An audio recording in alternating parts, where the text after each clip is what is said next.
Saudaraku yang dikasihi Tuhan, akan sangat-sangat menolong untuk kita tahu bagaimana cara berinteraksi dengan orang lain apabila kita tahu siapa dia, apa yang dia tidak suka, dan apa yang dia suka. Demikian juga halnya dengan Tuhan. Kalau saudara mengenal siapa dia, mengetahui apa yang dia tidak suka, dan apa yang dia suka, maka saudara akan jauh lebih mudah membangun interaksi dengan dia. Dalam Mazmur 147 diceritakan seperti ini, saudaraku. Ayat yang ke-8, Dia yang menutup langit dengan awan-awan, yang menyediakan hujan bagi bumi, yang membuat gunung-gunung menumbuhkan rumput. Dia yang memberi makan kepada hewan, kepada anak-anak burung gagak, yang memanggil-manggil. Ia tidak suka kepada kegagahan kuda. Ia tidak senang kepada kaki laki-laki. Ayat 11, Tuhan senang kepada orang-orang yang takut akan Dia, kepada orang-orang yang berharap akan kasih setianya. Nah, saudaraku, dari 4 ayat ini kita belajar 3 hal itu tadi.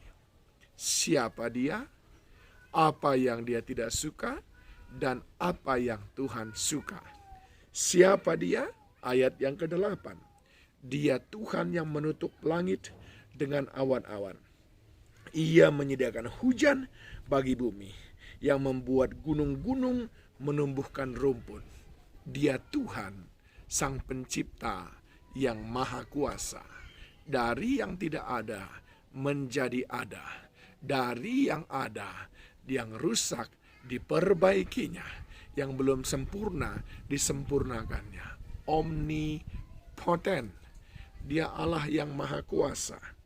Bahkan ayat yang ke-9 dikatakan Dia yang memberi makan kepada hewan, kepada anak-anak burung-burung gagak, yang memanggil-manggil. Dia Allah yang menyediakan. Jehovah Jireh. Pertama, Dia adalah Allah Maha Kuasa. 2, Dia adalah Allah yang menyediakan. Itulah identitasnya. Apa yang Dia tidak suka? Yang Dia tidak suka ialah kegagahan kuda.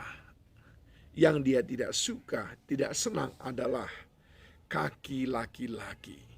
Ini menggambarkan tentang manusia yang mengandalkan kekuatannya sendiri. Manusia yang sok mampu. Manusia yang sok bisa. Tuhan tidak suka dengan orang seperti itu.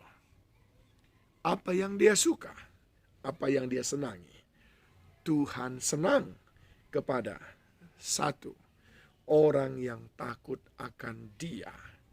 Takut akan Tuhan berarti taat kepada perintahnya, menjauhi larangannya. Yang kedua, orang yang berharap kepada kasih setianya, yang berkata, di luar Engkau aku tidak dapat berbuat apa-apa. Ini berarti adalah orang yang rendah hati di hadapan Tuhan. Saudaraku yang dikasihi Tuhan, panduan ini membuat kita lebih mudah bagaimana kita bisa berinteraksi dengan Dia. Kenali Dia, saudaraku. Dia Tuhan yang Maha Kuasa. Dia Tuhan yang menyediakan. Tidak ada sesuatu yang sukar bagi Dia. Pahami apa yang Dia tidak senangi, saudaraku.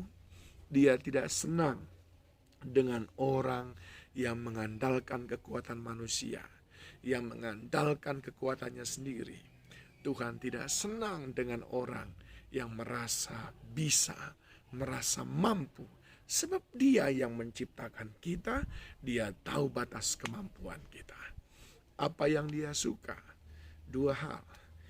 Dia suka dengan orang yang takut akan Dia, yang taat penuh kepadanya.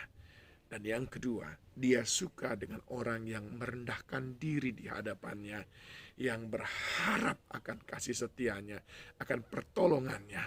Dia suka kepada orang yang berkata, Tuhan, kalau bukan tanpamu, aku tidak mampu berbuat apa-apa. Bukankah 1 detik saja kita tidak bisa memperpanjang usia kita? Bukankah sehelai rambut saja tidak akan jatuh kalau bukan atas seizinnya? Pahami siapa dia, apa yang dia tidak suka, dan apa yang dia suka. Tuhan Yesus kiranya menolong kita sekalian. Shalom.